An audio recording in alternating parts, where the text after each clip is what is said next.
Netflix recently announced that it will be heading to our shores in the next 2 years. This news has been met with excitement by many television viewers. Is this a sign of the growing popularity of video on demand in the country? And just how much will the arrival of Netflix in South Africa impact on our viewing habits? Arthur Goldstuck from World Wide Worx and editor-in-chief of gadget.co.za joins me now to answer some of those questions. Arthur, thanks so much for your time today. So there is a market for video on demand in South Africa. There's definitely a market. It's not as big a market as everyone would like it to be, and certainly not as big a market as Netflix would like it to be.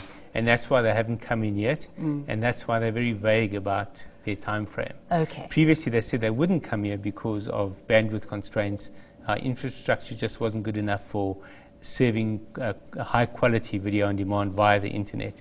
But they've changed their mind because of all the other players that have come into the market. Okay, so who are some of the players that are in here already in operation? Let's start with the traditional broadcaster, which is DSTV, which has a service called Box Office. And Box Office, you can rent up to about 20 movies via the decoder. Oh, that's the green button I've never used on my decoder. Yes. It's a very limited selection. Yeah. And I think they've realized they need to up the technology in order to improve that selection. But what they now have is they have an online version of it where you've got a much wider selection. So it starts there. The next big player is Altec, which has launched a decoder called Node. Now, Node isn't just a decoder, it's also a smart home controller. So that's the intention in the long term of it becoming like the hub of entertainment and of controlling the home. For now, though, it uses a satellite signal to download the movies, pretty much like DSTV, but you use an internet connection to upload your requests or your settings and so on. You don't need a strong connection for that at all, because the real hard work is being done by the satellite dish. And they have a fairly wide selection. It's not fantastic. It doesn't have an extensive selection of the latest movies, but it's pretty much movies coming off circuit, the kind that you would get in video stores. And then they have a big back catalogue. So you pay about 300 Rand a month, but you pay 2,000 Rand for the decoder. So there's a big entry-level cost. Okay. Then, so then you have the real video on demand entrant, which is Vidi. Times Media has launched Vidi, and that's pure video on demand, where it actually detects the strength of your signal and serves you the quality video that goes with the strength of your bandwidth or your signal. So that's quite clever technology, but it does mean a lot of people will be disappointed with the quality of the image they get. Their selection is very similar to Node. You'd almost think that it's the same service being serviced via different channels. And then you have MTN with Front Row. Similar kind of idea. And then you have Apple TV, which, believe it or not, is in this country. You can buy and rent movies in rands, but a very limited selection. So all of these are limited. And the reason they're so limited is because there are massive restrictions on regional rights to movies. And Netflix will face that exact same problem when they come into South Africa. And that was the question I was going to ask. So firstly, they're going to face the fact that there are players in 2 years' time. These, I assume, will be quite established in the market, and especially if you're putting money up front, 2,000 Rand for a decoder. You've already put that money up front. To have to change to something else. South Africans are very lazy at doing that sometimes. So they're going to face that. Plus, they're going to face the regional, the regional access issues, the regional licensing issues. What's the business case? Well, they have a strategy of being dominant globally, and they want to be dominant in every market in the world. And they can no longer be picky and precious about quality of bandwidth in a market. When they see what's happening in a market like South Africa, where there's suddenly half a dozen video on demand players in one shade or another, they realize they have to get into this market before it's completely carved up and there's no room for them. Because when they come in, their service won't be dramatically differentiated. Even pricing, people are expecting far better pricing. But again, the studios impose certain pricing conditions on these guys. Netflix could use their muscle worldwide, though, to force a different regime to be implemented for themselves, and that could bring down the cost. So that's one of the big advantages. But for now, what you also have is a lot of South Africans using Netflix illegally. They're not really breaking criminal law. They're breaking copyright law in the sense that these regional restrictions are copyright restrictions as well of what may be sold in what territory. So Netflix already has customers here who are pretending to be in the United States. Exactly. They're paying for the service, so you can't call them pirates. Yeah.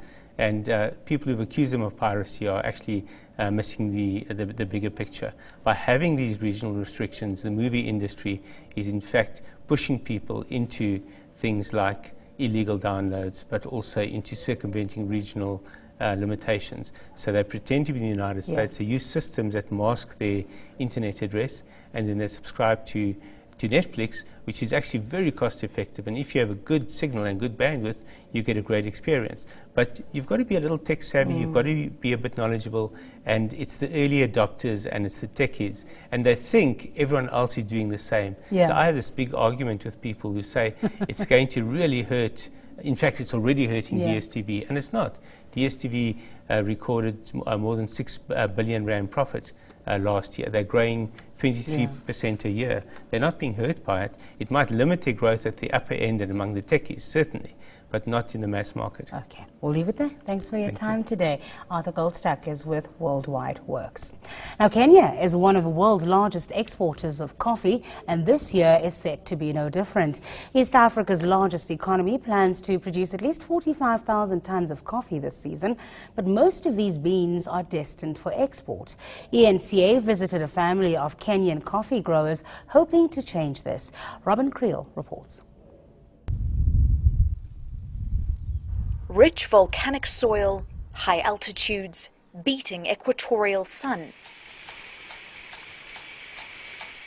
good rain and an abundance of affordable labour. All these conditions make parts of Kenya, including the capital Nairobi, ripe for coffee growing.